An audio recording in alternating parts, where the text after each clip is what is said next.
Shalom Bapak Ibu Saudara-saudara, kawan-kawan guru-guru sekolah minggu dimanapun berada, salam jumpa mengenang, salam semangat pelayanan sekolah minggu. Melayani sekolah minggu adalah keputusanku, melayani Tuhan adalah kewajibanku.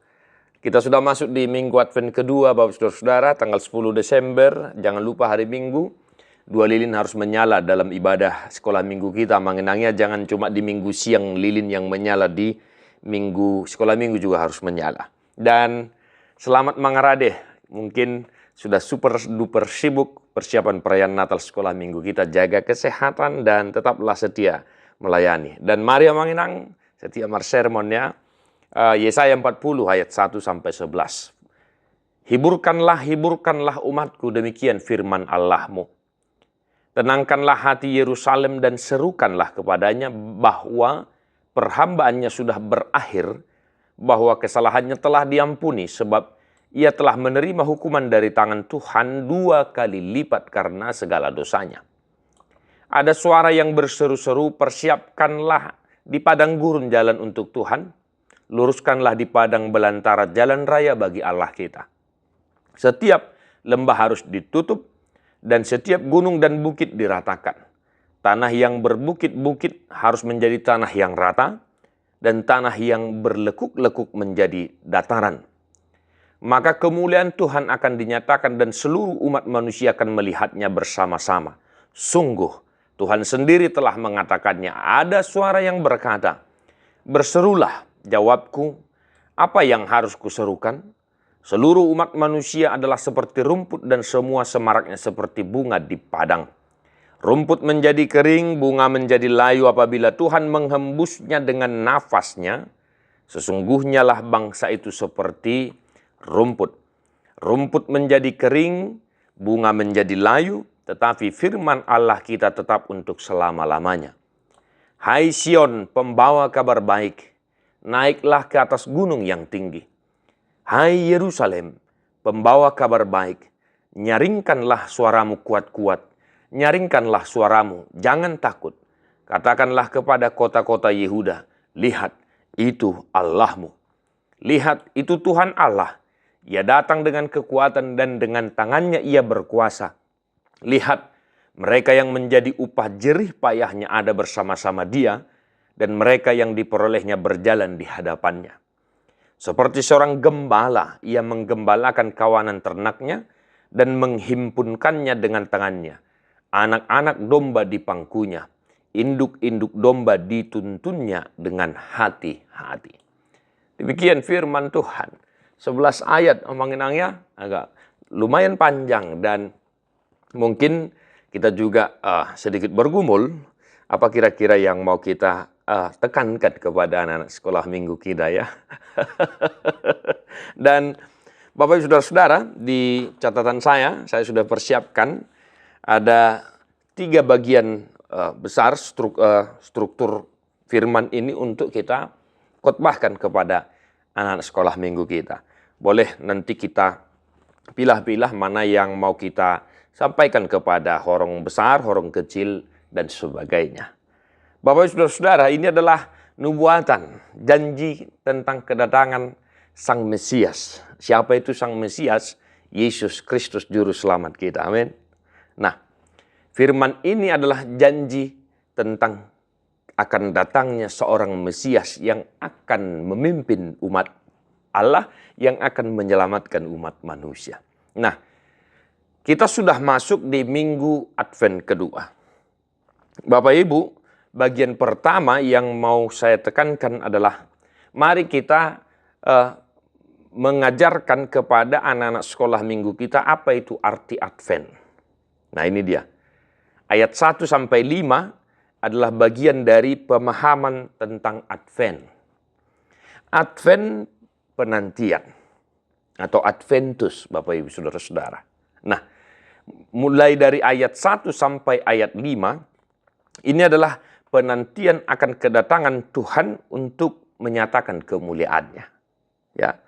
Nah, siapa tahu anak-anak sekolah minggu kita itu tidak memahami apa itu Advent. Ya. Bagaimana itu Advent? Nah, inilah dia ayat 1 sampai ayat 5. Bahwa di masa-masa Advent kita mempersiapkan diri untuk menanti-nantikan kedatangan Sang Juru Selamat. Maka di sini dikatakan, persiapkanlah di padang gurun jalan untuk Tuhan. Luruskanlah di padang belantara jalan raya bagi Allah kita. Ya, mengenangnya di buku Ende sekolah minggu itu ada lagu-lagu Advent yang boleh kita ajarkan, ya. Salah satunya itu lagu Advent yang kami gubah, kami ciptakan di buku Ende sekolah minggu untuk lebih menekankan pengajaran apa itu arti Advent kepada anak-anak sekolah minggu kita. Nah, bagian yang kedua, Amanginang, setelah kita menjelaskan apa arti Advent, maka bagian yang kedua adalah apa yang harus dilakukan oleh anak-anak kita di masa-masa Advent ini. Secara khusus di Advent kedua, Bapak Ibu Saudara. Nah, jawabnya ada di ayat 6 sampai ayat 8. Dikatakan bahwa rumput menjadi kering, ya.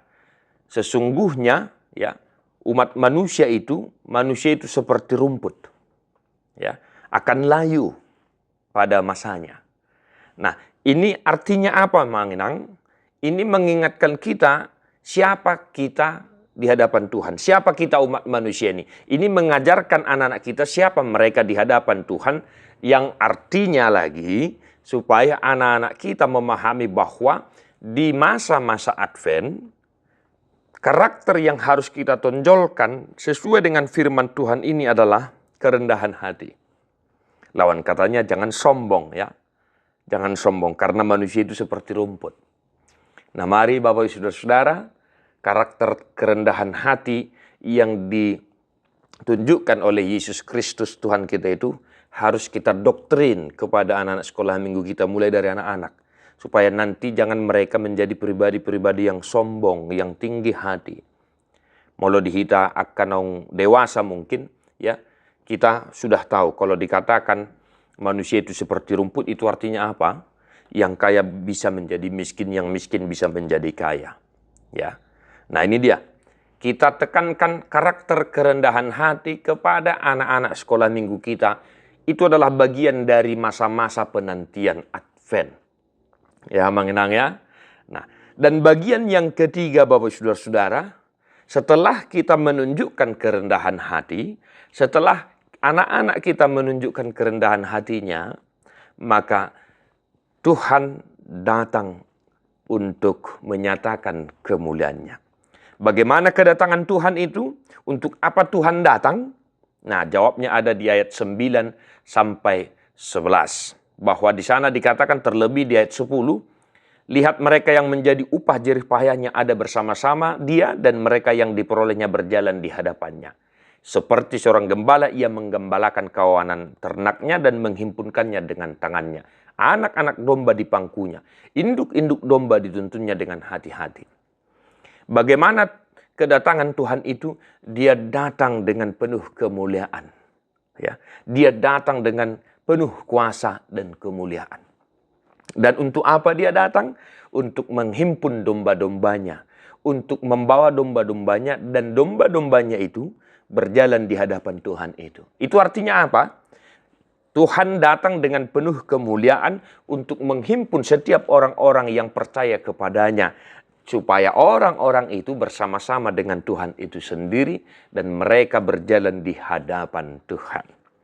Nah, itulah dia Bapak Ibu Saudara-saudara, 3 bagian besar dari ke-11 ayat ini boleh kita ajarkan kepada anak-anak sekolah minggu kita.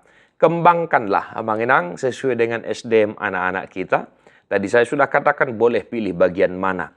Atau silahkan sederhanakan agar anak-anak kita itu memahami apa itu Advent dan bagaimana kita mempersiapkan diri di masa-masa Advent ini. Jangan lupa Amanginang tetap berdoa, gumuli firman Tuhan dan hidupi firman Tuhan. Dan yang tak kalah pentingnya, doakanlah anak-anak sekolah minggumu dimanapun kau melayani. Jangan lupa agenda sekolah minggu, buku Ende sekolah minggu, Alkitab, Bibel, alat-alat peraga lainnya. Tetap latihan, jangan lupa jaga kesehatan. Salam Sunedisis. God bless you non-stop.